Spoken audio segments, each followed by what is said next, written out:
যুগে যারা ছিল কানাই ও বলাই, কৃষ্ণ বলরাম, কলিতে তারা এসেছে কি রূপে? গৌর আর নিতাই। এই যে গৌর নিতাই সম্পর্ক কি দুজনের? হ্যাঁ, দাদা ভাই। কে দাদা কে ভাই? নিত্যানন্দ দাদা, গৌর ভাই। বাহ, তার মানে গৌর হরি দাদার নাম নিতাই, তাই তো? আমি যদি বলি না, গৌর হরির দাদা নিতাই নয়, কেমন হবে ব্যাপারটা? বলে কেন, আমরা তো নিতাই গৌর দুই ভাই জানি, কিন্তু না, আমরা তো ভাই নয়। সে কি গো, তাহলে কি এতদিন ভুল জানি? চলো এই গুরহ রহস্য আজকে আমরা আস্বাদন করব। যদি গৌর নিতাই দুই ভাই না হয়, নিতাই তাহলে কে? গৌর হরির আসল দাদার নামই বা কি, বা কবে, কেন নিতাই গৌর দুই ভাই রূপে প্রকাশিত হয়েছিল, এই সমস্ত বিষয়বস্তু আজকে আমরা আস্বাদন করব। আজকে আমাদের আস্বাদনের বিষয়বস্তু হবে নিতাই গৌরের প্রথম মিলন।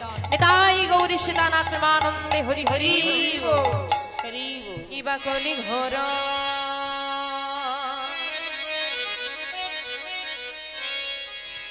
তিমিরে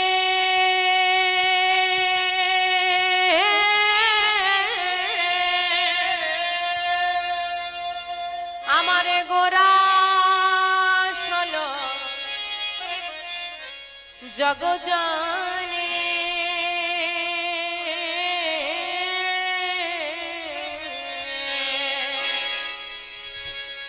ওই না কোটি ভর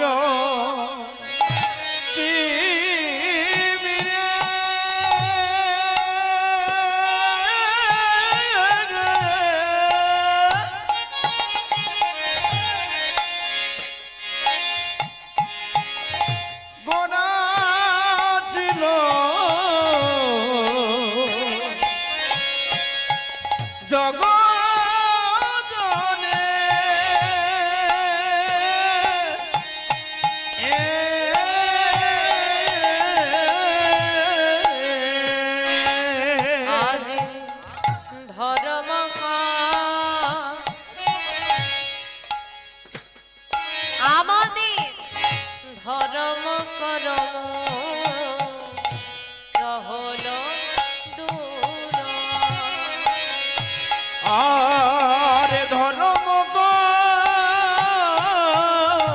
রম বহু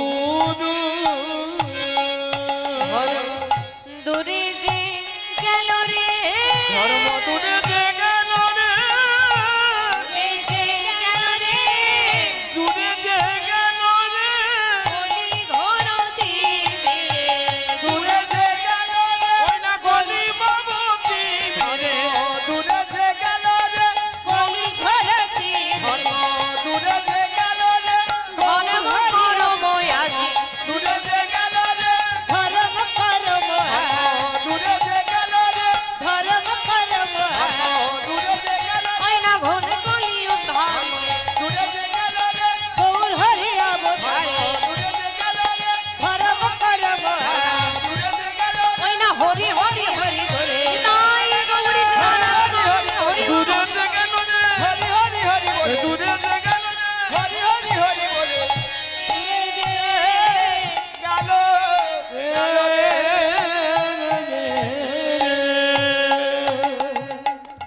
কলি ঘোর তিমিরে গোরাশিল জগজনে ধর্ম করমর হুদুদ।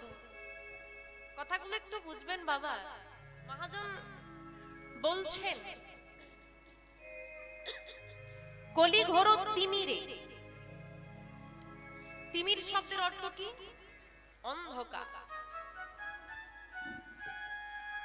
এই যে কলিযুগের ঘোর অন্ধকার, অন্ধকারটা কোথায় বাবা? বাইরে কোথাও আর অন্ধকার নেই, সব অন্ধকার হৃদয়, মায়ার অন্ধকার।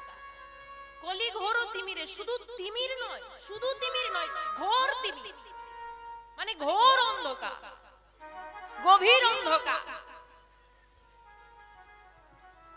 আমরা বাবা এমন মায়ায় মেতে গেছি, ভুলে গেছি এই দেহটা পাওয়ার জন্য কত নয়নের বাড়ি একদিন আমি বরিশন করেছি। 84 লক্ষ জনি করিয়া ভ্রমণ পেয়েছ সাদের মানব জনম।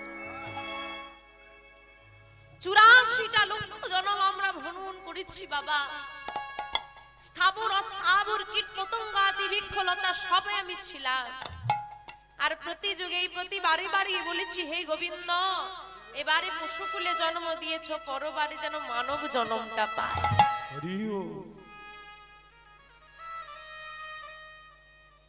মানব জন্ম পেয়ে তোমার সেবা করব, মানব দেহ দিও। এই মানব দেহই হলো সেই জন্ম বাবা, যে জন্ম লাভ করে কৃষ্ণ সেবা করা যায়। কৃষ্ণ ভজনের যোগ্য জন্ম হচ্ছে মানব দেহ। মানব দেহ লাভ করার জন্য অনেক নয়নের বাড়ি পরিশ্রম করলাম, এলাম মাতৃ জঠরে, তাই তো? হেদ মুন্ডে ঊর্ধ্ব পদে তপস্যা শুরু হলো, মাথাটা নিচের দিকে পা দুটো উপর দিকে, তপস্যা শুরু হচ্ছে। হে গোবিন্দ, এ তুমি আমায় কোথায় পাঠালে? কোনো আলো নেই। গর্ভে থাকা কৃমি কীটগুলোই ছোট্ট কোমল দেহটা ছিঁড়ে ছিঁড়ে খাচ্ছে, যন্ত্রণা ব্যথা, মুক্তি দাও। আরে আমি তোকে মুক্তি দেব, আমি কি পাবো? কি গো মা, কথা দিয়েছিলাম, কথা দিয়ে যাচ্ছি গোবিন্দ, আমাকে মানব দেহ রূপে জন্ম দাও, পৃথিবীতে মানব রূপে আমি তোমার দাস হয়ে থাকবো।